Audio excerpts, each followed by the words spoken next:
अब मैं आमंत्रित करना चाहता हूँ हमारे प्रोग्राम के मुख्य अतिथि, आज के प्रोग्राम के मुख्य अतिथि आदरणीय doctor Vipin Chaudhary sir MBBS, doctor Vipin Chaudhary PP Chaudhary sir please मंच पर आए और अपने विचार रखें।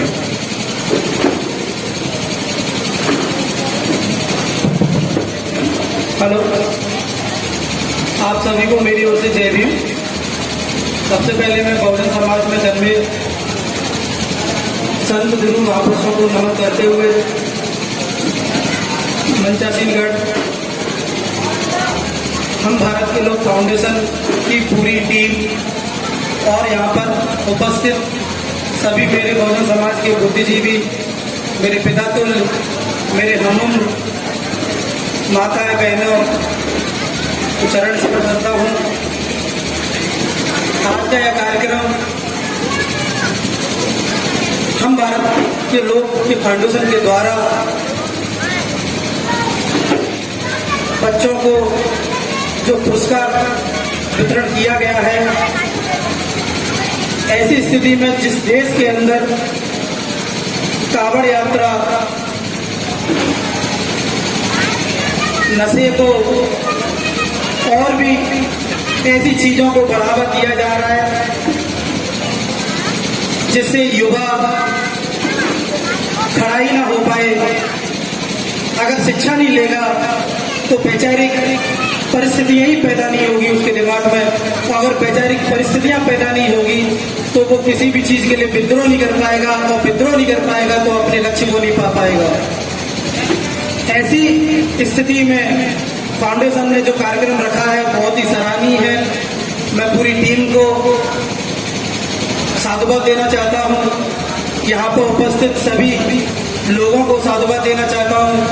आपका मैं ज्यादा समय नहीं लूंगा क्योंकि आप सुबह से यहाँ पे भूखे पेट बैठे हुए हैं, मौसम भी गर्मी का है।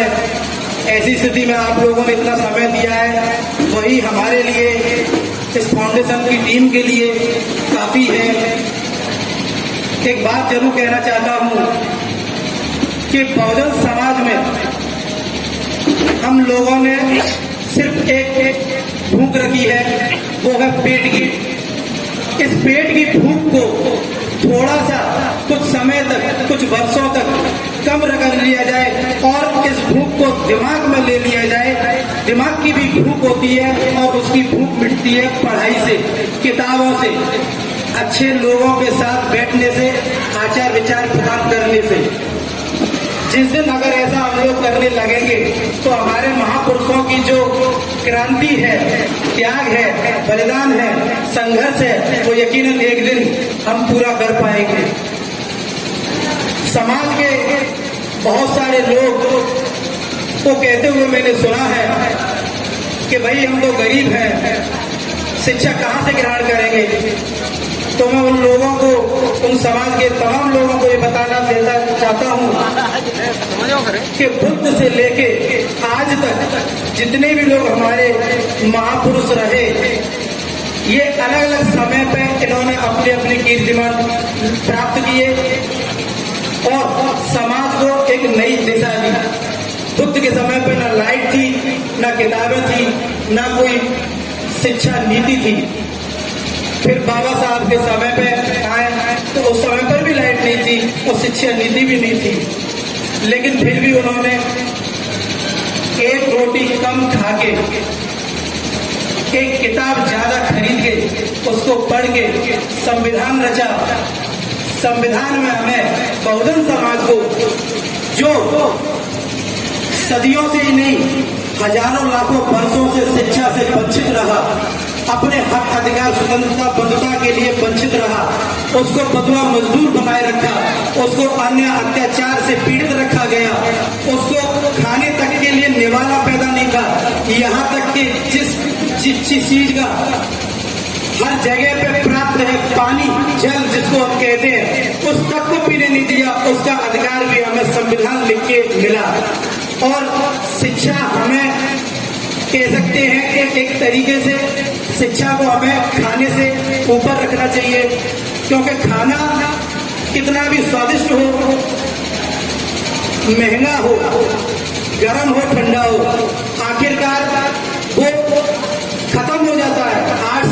सेवा। जब आप सुबह खेत में, शौचालय में कहीं भी जाते हैं, वो व्यर्थ है, वो जीरो है। लेकिन अगर आप उसी जगह पर अगर एक किताब को पढ़ते हो तो उसका मूल्य आपको अपने भविष्य में दिखाई देगा। इसकी वजह आप समझते हैं, आज शिक्षा की बदौलत ही हमारे समाज के लोग, बच्चे IAS IPS बनते हैं, पटवारी बनते हैं, टीचर बनते हैं, पता नहीं क्या क्या बनते हैं। जितनी भी हमारी विभाग हैं देश के अंदर जो देश को चला सकते हैं, वो सभी में हमारे बहुजन समाज के बच्चे आज हैं। शिक्षा इसलिए भी जरूरी है कि हमें अगर मनुष्य के रूप में अगर जीवन मिला है तो हमें सिर्फ खाना खा के मरने के लिए नहीं मिला है, क्योंकि ये काम तो जानवर ही करता है। मनुष्य के रूप में हमें इसलिए जीवन मिला है क्योंकि हमें शिक्षा ग्रहण करनी है, हमें अपने आप को बदलाव लाना है, अपने समाज में बदलाव लाना है और अपने देश के विकास के लिए कुछ करके जाना है। शिक्षा इसलिए भी जरूरी है।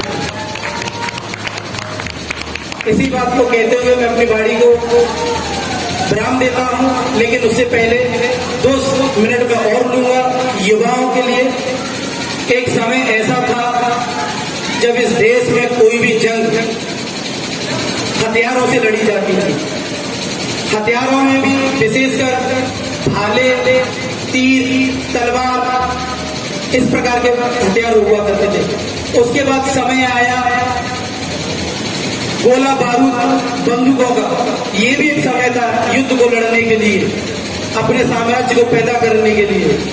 फिर समय आया कलम का और किताब का।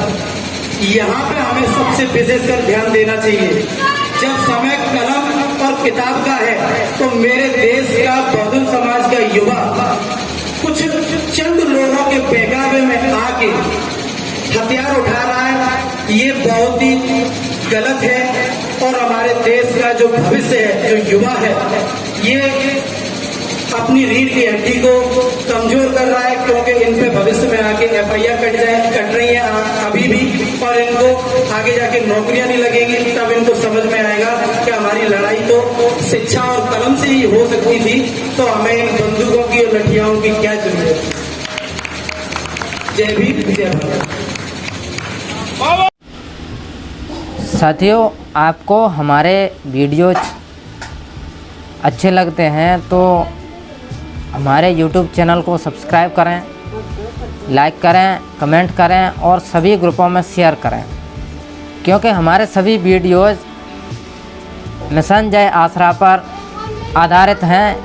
मिशन जय आसरा अर्थात आप, समाज और राष्ट्र। अगर आपको ऐसा लगता है कि हमारे वीडियोज़ आप और समाज और राष्ट्र की बात करते हैं तो हमें ज़रूर सपोर्ट करें।